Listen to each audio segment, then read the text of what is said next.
হ্যাঁ, আপনি সব সময় বলেন আল্লাহ রহমান, আপনি কি আসলে অনুভব করেন আল্লাহ রহমান? না, এই মুহূর্তে তিনি সম্ভবত জুন্তিকম, এই মুহূর্তে তিনি সম্ভবত সেই সত্তা যিনি প্রতিশোধ নিয়ে থাকেন। এখন সম্ভবত তিনি আল জব্বার আর রহমান নন। লক্ষ্য করেছেন, যখন বিপদে পড়েন তখন আর রহমানের উপর আপনার ঈমান হারিয়ে যায়। আল্লাহ বলছেন, সে সময় তুমি যদি আর রহমানের উপর ঈমান রাখতে পারো, তিনি নিজেকে তোমার নিকট আর রহমান হিসেবে উপস্থাপন করেছেন, সেই মুহূর্তে তুমি যদি তা করতে পারো, তাহলে আল্লাহ তোমাকে কি উপহার দিবেন? এটাই আমার খুতবার উপসংহার। এই খুতবায় সর্বপ্রথম আমি আপনাদের সাথে একটি শব্দের অর্থ শেয়ার করতে চাই, যার সাধারণ অনুবাদ করা হয় দুর্ঘটনা বা বিপদ। এর জন্য কোরআনের শব্দ হলো মুসিবাহ। আপনারা যারা ভারতীয় উপমহাদেশের, অনেকেই হয়তো মুসিবত শব্দটি ব্যবহার করে থাকেন।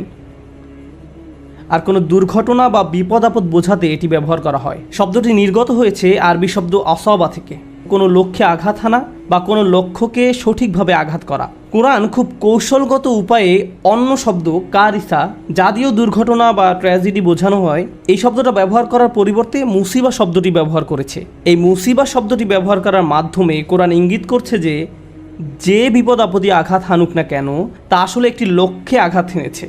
তাই যে বিপদই ঘটুক না কেন, তা আসলে অপ্রত্যাশিত কোনো ঘটনা নয়। এই ঘটনাটি আমার সাথে কেন ঘটলো, এমন প্রশ্ন করা অর্থহীন, কারণ এই ঘটনাটি আপনার সাথেই ঘটার কথা ছিল।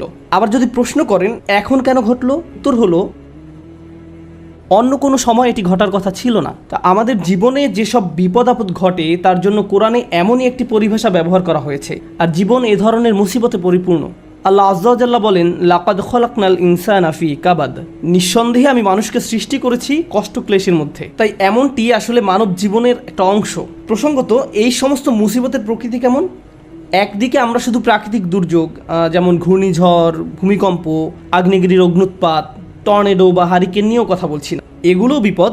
যেমন আল্লাহ সুবহানাহু ওয়া তাআলা অন্যত্র বলছেন, মা আসাবা মিন মুসিবাতিন ফিল আরদ, পৃথিবী এবং ব্যক্তিগতভাবে তোমাদের উপর কোনো বিপদ আসে না, কিন্তু তা জগৎ সৃষ্টির পূর্বেই কিতাবে লিপিবদ্ধ আছে। মানুষের জীবনে শুধু এই এক ধরনের বিপদই আসে না।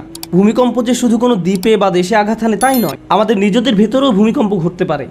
ফি আনফুসিকুম, তোমাদের নিজেদের ভিতরে স্বামী বা স্ত্রীর মাঝে বিশাল দুর্যোগ দেখা দিতে পারে, ছেলে মেয়ে বা মাতা পিতার মাঝেও এই দুর্যোগ দেখা দিতে পারে, অথবা এমন কারো মাঝে যে কঠিন কোনো পারিবারিক ঝামেলায় জড়িয়ে আছেন।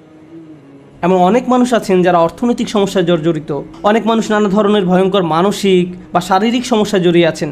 মোট কথা, মানুষের বিপদ মুসিবতের কোনো অন্ত নেই। এখানে যে বিষয়টি আমি ফোকাস করতে চাই তা হলো বিপদ মুসিবত মোকাবেলার ক্ষেত্রে আমাদের ইমানের ভূমিকা আসলে কি।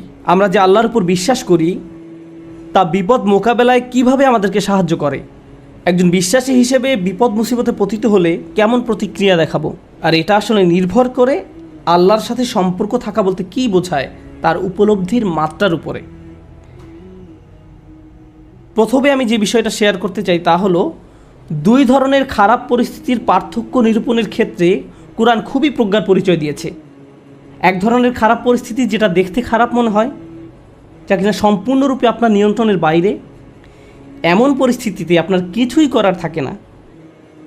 যেমন আপনি বন্যায় আক্রান্ত হয়ে পড়েছেন, আর এই বন্যা আপনি ঘটাননি, আপনি জাস্ট ওই এলাকায় বসবাস করেন, এটা এড়ানোর কোনো সুযোগ হয়নি। অথবা আপনি সেখানে বেড়াতে গেছেন আর বন্যায় আটকা পড়েছেন, আপনি জানতেন না যে এমন কিছু ঘটবে, এই সম্পর্কে কোনো রিপোর্ট ছিল না। তাই এই বিপদে আপনি নিজের কারণে পড়েননি, এটা সম্পূর্ণ আল্লাহর পরিকল্পনা। এখানে আপনার করার কিছুই নেই, আর আপনি এর থেকে কোনোভাবে বেরও হতে পারতেন না। এখন এটা এমন কারো বিপদে পড়ার থেকে সম্পূর্ণ ভিন্ন, যে কিনা পত্রিকায় পড়েছে যে ঘূর্ণিঝড় আসছে, দয়া করে শহর ছেড়ে অন্যত্র আশ্রয় নিন, সুনামি হতে পারে। তখন সে বলল সমুদ্র সৈকত দেখার এটাই সেরা সময়, এবং সে সমুদ্র সৈকতের দিকে চলে গেল। তারপর তার খারাপ কিছু হলো। এখন সে এমনটা বললে হবে না যে এটা আল্লাহর কদর, আল্লাহর ইচ্ছার কারণেই আমি এই বিপদে পড়লাম। না, আপনি এমনটা বলতে পারেন না। আর আল্লাহ এই ব্যাপারে খুবই পরিষ্কার। তিনি সুবহানাহু ওয়া তাআলা বলছেন, ওয়ামা আসাবাকুম মিন মুসিবাতিন ফাবিমা কাসাবাত আইদিকুম, তোমাদের উপর যেসব বিপদ আপদ পতিত হয় তা তোমাদের কর্মেরই ফল, তুমি নিজেই নিজের উপর এটা আরোপ করেছো। এখন শুধুমাত্র এভাবে চিন্তা করাটাও সমস্যাজনক, কারণ যদি আপনি সিঁড়ি থেকে নামার সময় পিছলে পড়ে যান, তখন ভাবতে শুরু করেন আমি নিশ্চয়ই কোনো পাপ করেছি, তাই আল্লাহ আমাকে সিঁড়ি থেকে পড়ে যেতে দিয়েছেন, এটা আল্লাহর নিকট থেকে কোনো একটা সংকেত। আমি নিশ্চয়ই কোনো খারাপ কাজ করেছি, তাই আমার পা ভাঙার মাধ্যমে আল্লাহ আমাকে শিক্ষা দিয়েছেন। আপনি নিজের মতো করে ঘটে যাওয়া ঘটনাগুলোকে বিশ্লেষণ করতে থাকেন। আপনি অদৃশ্য কার্যকরণ, কজ অ্যান্ড ইফেক্ট নিয়ে ভাবতে শুরু করেন। আর এই ধরনের চিন্তা চরম পর্যায়ে চলে যেতে পারে। তো এইখানে আমি যে বিষয়টিতে জোর দিতে চাই তা হলো আল্লাহর উপর বিশ্বাসীরা দুই ধরনের এক্সট্রিম পর্যায়ে চলে যেতে পারেন। একটি এক্সট্রিম পর্যায়ে হলো সব কিছুই আল্লাহর ইচ্ছায় ঘটছে, আমার এখানে করার কিছুই নেই, যাই ঘটুক না কেন আপনি আমাকে দোষ দিতে পারেন না, এটা আল্লাহর কদর। মা আসাবাকুম মিন মুসিবাতিন ফাবিইذনিল্লাহ। আল্লাহর নির্দেশ ব্যতিরেকে কোনো বিপদ আসে না। তিনি সূরা তাগাবুনে এই কথা বলেই দিয়েছেন, তিনি সরাসরি এই কথা বলেছেন, এটা আল্লাহর অনুমতিতেই ঘটে, আল্লাহর পরিকল্পনা এমনই ছিল, এখানে আমার করার কি আছে। এখন কোনো ছাত্র যদি কোনো পড়ালেখা না করে, স্কুলের কোনো অ্যাসাইনমেন্ট জমা না দেয়, তারপর পরীক্ষা ফেল করে এবং তার ফলে তাকে স্কুল থেকে বহিষ্কৃত হতে হয়, আর যদি সে জবাবে বলে এটা আল্লাহর কদর, আমার কি করার আছে। আর দ্বিতীয় এক্সট্রিম পর্যায়টি হলো এমন অনেক বিশ্বাসী আছেন যারা সব কিছুর জন্য নিজেকে দোষ দেন। আল্লাহ আমাকে এত সব বিপদে ফেলেছেন কারণ আমি খুবই খারাপ একজন মানুষ। বিষয়টা নিজ থেকে না ঘটলেও অনেক সময় আশপাশের অজ্ঞ মানুষরা, এমনকি পরিবার থেকেও হতে পারে, তারা এসে আপনাকে বলে জানো কেন এটা ঘটলো, কারণ তুমি একজন খারাপ কন্যা। কেন এটা ঘটেছে জানো, কারণ তুমি একজন খারাপ পুত্র। কেন এটা ঘটলো, কারণ তুমি তোমার শ্বশুরবাড়ির লোকজনের সাথে ভালো আচরণ করো না। না, ট্রাক আমাকে আঘাত করেছে কারণ ট্রাক ড্রাইভার ট্রাফিক সিগন্যাল মানেনি। আমি আমার স্ত্রী বা অন্য কারোর সাথে ঝগড়া করার কারণে এমনটি ঘটেনি। এভাবে অন্য মানুষরা এসে আপনাকে বলবে অমুক অমুক কারণে আল্লাহ তোমাকে বিপদে ফেলেছেন, অমুক কারণে আল্লাহ তোমাকে বিপদে ফেলেছেন। মনে হয় যেন অদৃশ্য জগৎ থেকে তারা কোনো ইমেইল পেয়েছে যে অমুক অমুক কারণে এমনটি ঘটেছে, কজ অ্যান্ড ইফেক্ট। তো এই রকমের দুই ধরনের এক্সট্রিম চিন্তা পদ্ধতি আছে। এখন কোরআন কি করে? কোরআন সব কিছুর মতো এখানেও ভারসাম্য দান করে। প্রসঙ্গত এই ভারসাম্যপূর্ণ উপলব্ধি যদি আপনার না থাকে, জীবনের অনেক কিছুই তাহলে মেলাতে পারবেন না।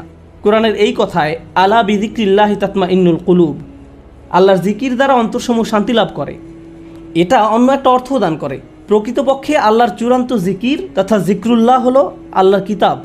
আর আল্লাহর কিতাব, তাই আমি যুক্তি দেখাবো, আপনি যদি জীবনের সমস্যাগুলোকে কোরআনের আলোকে বুঝতে ব্যর্থ হন, তাহলে সুবহানাল্লাহ আলহামদুলিল্লাহ জিকির করা সত্ত্বেও আপনার অন্তরে প্রশান্তি পাবেন না। আপনি যদি আন্তরিক হন ইনশাআল্লাহ প্রশান্তি পাবেন।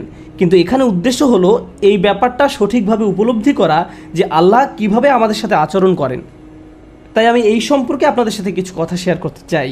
এখন নিজেকে দোষ দেওয়ার ক্ষেত্রে কোন জায়গায় আমরা দাগ টানবো, কিভাবে বুঝবো যে এটা আল্লাহর পক্ষ থেকে আর এটা আমার দোষ, এই দাগটা আপনি কোথায় টানবেন? বস্তুগত জগতে এটা বোঝা খুবই সহজ।